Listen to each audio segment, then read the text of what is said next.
ಸನಾತನ ಹಿಂದೂ ಧರ್ಮಕ್ಕೆ ಆತ್ಮೀಯ ಹಿಂದೂ ಬಾಂಧವರೇ,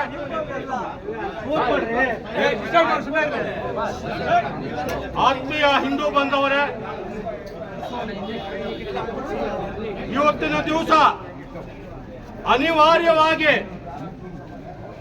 ನಾವು ತಾಲೂಕು ಆಫೀಸ್ ಮುಂದೆ ಪ್ರತಿಭಟನೆ ಮಾಡ್ತಾ ಇದ್ದೇವೆ.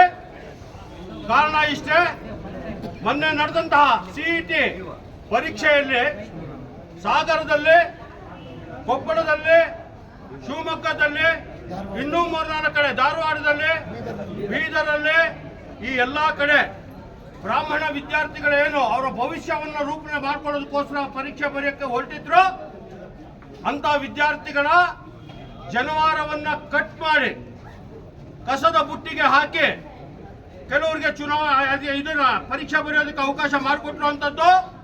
ಅದನ್ನ ನಿರಾಕರಿಸಿದ ವಿದ್ಯಾರ್ಥಿಗೆ ಪರೀಕ್ಷೆ ಬರೆಯೋದಕ್ಕೆ ಅನುಮತಿಯನ್ನ ಕೊಡದೆ ಮನೆಗೆ ವಾಪಸ್ಸನ್ನ ಕಳಿಸಿ ಅವನ ಜೀವನಕ್ಕೆ ಒಂದು ಬರ ಎಳೆದಿರತಕ್ಕಂಥ ವ್ಯವಸ್ಥೆಯ ವಿರುದ್ಧ ಇವತ್ತು ಬ್ರಾಹ್ಮಣ ಸಂಘದ ನೇತೃತ್ವದಲ್ಲಿ ಆರ್ಯವೈಶ್ಯ ಮಂಡಳಿಯ ಸಹಕಾರದೊಂದಿಗೆ ಎಲ್ಲ ಹಿಂದೂ ಪರ ಸಂಘಟನೆಗಳ ಒಕ್ಕೂಟ, ಅದು ರಾಷ್ಟ್ರೀಯ ಸ್ವಯಂ ಸೇವಕ ಸಂಘ, ವಿಶ್ವ ಹಿಂದೂ ಪರಿಷತ್ ಮತ್ತೆ ಬಜರಂಗ ದಳ ಇವರ ಸಹಕಾರದೊಂದಿಗೆ ಇವತ್ತು ಎಲ್ಲ ಹಿಂದೂಗಳು ಸೇರಿ ನಾವೇನು ಪ್ರತಿಭಟನೆಯನ್ನ ಮಾಡ್ತಾ ಇದ್ದೀವಿ, ಇದು ಅನಿವಾರ್ಯವಾಗಿ ಇವತ್ತು ನಾವು ರಸ್ತೆಗೆ ಬಂದು ಪ್ರತಿಭಟನೆ ಮಾಡುವಂತ ಪರಿಸ್ಥಿತಿಯನ್ನ ಈ ಕಾನೂನು ಈ ವ್ಯವಸ್ಥೆ ನಮಗೆ ನಿರ್ಮಾಣ ಕೊಟ್ಟಿದೆ. ಬಂಧುಗಳೇ, ಸ್ವತಂತ್ರ ಬಂದು 75 ವರ್ಷ ಆಯ್ತು.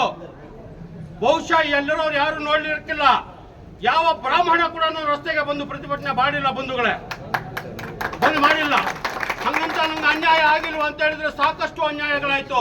ಪ್ರತಿಭಟನೆ ಮಾಡುವಂತ ಕೆಲಸ ಯಾವತ್ತೂ ಮಾಡಲಿಲ್ಲ. ಇವತ್ತು ಯಾಕೆ ನಮ್ಮ ಅಸ್ಮಿತೆಗೆ, ನಮ್ಮ ಅಸ್ತಿತ್ವಕ್ಕೆ, ಹಿಂದೂ ಧರ್ಮಕ್ಕೆ ಧಕ್ಕೆ ಬಂದಿದೆ ಅಂತ ಹೇಳ್ಬಿಟ್ಟು ಇವತ್ತು ಬ್ರಾಹ್ಮಣರೆಲ್ಲರನ್ನು ರಸ್ತೆಗೆ ಇಳಿಯುವಂತ ಪರಿಸ್ಥಿತಿಯನ್ನು ನೀವೇ ನಿರ್ಮಾಣ ಮಾಡಿಕೊಟ್ಟಿದ್ದೀರಾ. ಸ್ವತಂತ್ರ ಪೂರ್ವದಲ್ಲಿ ಸ್ವತಂತ್ರಕ್ಕೋಸ್ಕರ ಬ್ರಾಹ್ಮಣರು ಹೋರಾಟಕ್ಕೋಸ್ಕರ ರಸ್ತೆಗೆ ಇಳಿದು ಹೋರಾಟ ಮಾಡಿರೋದು ಬಿಟ್ಟರೆ 75 ವರ್ಷದಲ್ಲಿ ಸ್ವಾತಂತ್ರ್ಯದ ನಂತರ ಯಾವ ಬ್ರಾಹ್ಮಣ ಕೂಡ ರಸ್ತೆಗೆ ಇಳಿದು ಹೋರಾಟ ಮಾಡಿಲ್ಲ. ಬಂಧುಗಳೇ, ಹಂಗಂತೂ ಹಿಂದೂಗಳಿಗೆ ಬ್ರಾಹ್ಮಣರಿಗೆ ಕಷ್ಟ ಬರಲಿಲ್ವಾ? ಬಂತು.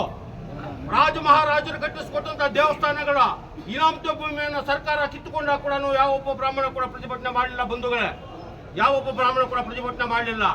ಅದೇ ದೇವಸ್ಥಾನ ಮುಜರಾಯಿ ಇಲಾಖೆಗೆ ತಗೊಂಡು ಅದರಲ್ಲಿ ಬರ್ತಕ್ಕಂಥ ಆದಾಯ ಶೇಕಡ 70% ಅಷ್ಟು ಕ್ರಿಶ್ಚಿಯನ್ ದೇವಾಲಯಗಳಿಗೆ ಮತ್ತು ಮುಸ್ಲಿಂ ಚರ್ಚ್ಗಳಿಗೆ ಕೂಡ ನಾವು ಪ್ರತಿಭಟನೆ ಮಾಡಲಿಲ್ಲ. ಬಂಧುಗಳೇ, ಮಾಡಲಿಲ್ಲ. ಅದೇ ರೀತಿಯಾಗಿ ದೇವಸ್ಥಾನ ನಿರ್ಮಾಣಕ್ಕೆ ಕೇವಲ 480 ದಶಕದಲ್ಲಿ 1 ತಿಂಗಳಿಗೆ 36 ರೂಪಾಯಿ. ದೇವಸ್ಥಾನಕ್ಕೆ ಅಭಿಷೇಕ ಆಗಬೇಕು, ಅಲಂಕಾರ ಆಗಬೇಕು, ಹೂವು ಆಗಬೇಕು, ನೈವೇದ್ಯ ಆಗಬೇಕು, ಪ್ರಸಾದ ಆಗಬೇಕು. ಇಷ್ಟನ್ನು ಕಾರ್ಯ ನಿರ್ವಹಣೆ ಮಾಡ್ಕೊಂಡ್ ಬಂದ್ವಿ. ಆವತ್ತು ಕೂಡ ನಾವು ಭಗವಂತನ ಮೇಲೆ ಭಾರ ಹಾಕೊಂಡು ಕೆಲಸ ನಾವು ಮಾಡ್ಕೊಂಡ್ ಬಂದ್ವಿ. ಯಾವತ್ತೂ ಪ್ರತಿಭಟನೆ ಮಾಡಲಿಲ್ಲ. ಬಂಧುಗಳೇ, ಆದರೆ ಇವತ್ತು ಕಾನೂನಿನ ಹೆಸರಿನಲ್ಲಿ ಭಾರತ ದೇಶ ಜಾತ್ಯತೀತ ದೇಶ ಅಂತ ಹೇಳ್ತಾರೆ. ಎಲ್ಲಿ ಸ್ವಾಮಿ ಜಾತ್ಯತೀತ ದೇಶ? ಎಲ್ಲಿ ಜಾತ್ಯತೀತ ದೇಶ? ಪರೀಕ್ಷೆಯನ್ನ ಬರಿಬೇಕಾದ್ರೆ ನಮ್ಮ ಹೆಣ್ಣು ಮಕ್ಕಳ ಕಿವಿಯಲ್ಲಿರೋ ಓಲೆಯನ್ನು ತೆಗಿತಾರೆ, ಮೂಗುಟ್ಟನ್ನು ತೆಗಿತಾರೆ, ಬಳೆಯನ್ನು ತೆಗಿತಾರೆ, ಕೈನಲ್ಲಿರೋ ಇದನ್ನು ತೆಗಿತಾರೆ, ಕೊನೆಗೆ ಮಾಂಗಲ್ಯ ಸರವನ್ನು ತೆಗಿತಾ ಇದ್ದಾರೆ. ಸೌಭಾಗ್ಯವತಿ ಅಂತ ಕರೆಯುವಂತ ನಮ್ಮ ಹೆಣ್ಣು ಮಕ್ಕಳು ಕಣ್ಣನ್ನು ನೀರಾಕೊಂಡು ಮಾಂಗಲ್ಯ ಸರವನ್ನು ತೆಗೆದು ಕೆಳಗಡೆ ಇರುವಂತ ಪರಿಸ್ಥಿತಿಯನ್ನ ಇವತ್ತು ನಿರ್ಮಾಣ ಬಂದಿದೆ. ಅದು ಮುರಿದು ಭಾಗವಾಗಿ ಇವತ್ತು ಬ್ರಾಹ್ಮಣರ ಹುಡುಗರ ಜನವಾರವನ್ನು ಕಟ್ಟು ಮಾಡಿ ನಮ್ಮ ಅಸ್ಮಿತೆಗೆ ಧಕ್ಕೆ ತಂದಿರ್ತಾರೆ. ಬಂಧುಗಳೇ, ಒಂದು ಸಲ ಗುರುಗಳಿಂದ ಉಪದೇಶ ಆಗಿ ಏನು ಗಾಯತ್ರಿ ಮಂತ್ರವನ್ನು ಜಪನೆ ಮಾಡಿ ಅವರನ್ನು ಗುರು ಅಂತ ಒಪ್ಪಿಕೊಂಡು ನಮ್ಮ ಜೀವನದಲ್ಲಿ ನಾವು ಸಂಧ್ಯಾ ವಂದನೆಯನ್ನು ಮಾಡಕ್ಕೆ ಶುರು ಮಾಡಿದಾಗ ಜನವಾರವನ್ನು ಹಾಕೊಂಡ್ರೆ ಅದನ್ನು ತೆಗೆಯೋದು ನಾವು ಸಹಾಯ ಮಾತ್ರ. ಗುರುಗಳೇ, ನಮ್ಗೇನಾದ್ರು ಏನು ಇದು ಬಂದಾಗ, ಸೂತ್ಕ ಬಂದಾಗ, ಮೈಲಿಗೆ ಬಂದಾಗ, ಯಾರನ್ನ ಸತ್ತಾಗ ಅದನ್ನ ಬದಲಾಯಿಸಿಕೊಟ್ಟಿವೆ ಹೊತ್ತು ಏನು ಅದನ್ನ ತೆಗೆಯುವಂತ ಪ್ರಸಕ್ತಿನೇ ಇಲ್ಲ. ಇಂಥ ಒಂದು ಕಾನೂನಿನ ಹೆಸರಿನಲ್ಲಿ ಯಾರ ಕುಮ್ಮಕ್ಕಿದೆಯೋ ಗೊತ್ತಿಲ್ಲ, ನಮ್ಮ ಮೇಲೆ ದಬ್ಬಾಳಿಕೆ ಆಗಿದೆ.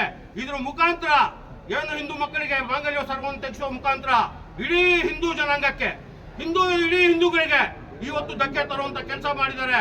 ಇದಕ್ಕೆ ಯಾವ ರೀತಿಯ ಸಂವಿಧಾನದಲ್ಲಿ ಬರ್ದಿದ್ದಾರೆ ಅಂತ ಹೇಳ್ಬೇಕು. ನಮ್ಮ ಸಂವಿಧಾನದಲ್ಲಿ ರೈಟ್ ಟು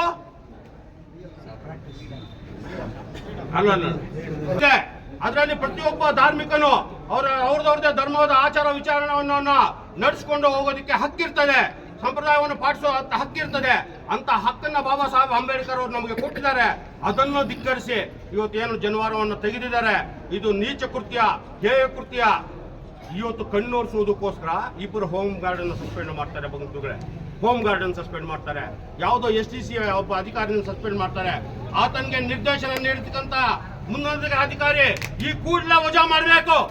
ಈ ಕೂಡಲೇ ವಜಾ ಮಾಡಬೇಕು, ಸಸ್ಪೆಂಡ್ ಮಾಡೋದಲ್ಲ. ಮಾಡದೇ ಇದ್ದ ಪಕ್ಷದಲ್ಲಿ ಮುಂದಿನ ದಿನಗಳಲ್ಲಿ ಉಗ್ರವಾದ ಹೋರಾಟವನ್ನು ಕೈಗೊಳ್ತೀವಿ, ಉಪವಾಸ ಸತ್ಯಾಗ್ರಹವನ್ನು ಕೂಡ ಮಾಡ್ತೀವಿ ಅಂತ ಹೇಳ್ತಾ ಈ ಕಾರ್ಯಕ್ರಮದಲ್ಲಿ ಭಾಗವಹಿಸಿರ್ತಕ್ಕಂಥ ಎಲ್ಲಾ ಹಿಂದೂ ಬಂಧುಗಳಿಗೆ, ಎಲ್ಲ ಹಿಂದೂ ಸಮಸ್ತ ನಾಗರಿಕರಿಗೆ, ವಿಪ್ರ ಬಾಂಧವರಿಗೆ, ಆರ್ಯವೈಶ್ಯ ಮಂಡಳಿಗೆ ಹೆಸರು ಹೇಳೋದಕ್ಕಾಗೋದಿಲ್ಲ. ಎಲ್ಲರಿಗೂ ಮನಸ್ಫೂರ್ತಿಯಾಗಿ ಹೊಂದಿಸಿ ಈ ನಾಲ್ಕು ಮಾತನ್ನು ಮುಗಿಸ್ತಾ ಇದ್ದೀರಿ. ಜೈ ಹಿಂದ್, ಸನಾತನ ಹಿಂದೂ ಧರ್ಮಕ್ಕೆ, ಸನಾತನ ಹಿಂದೂ ಧರ್ಮಕ್ಕೆ, ಭಾರತ್ ಮಾತಾ ಕೆ ಜೈ ಹಿಂದ್.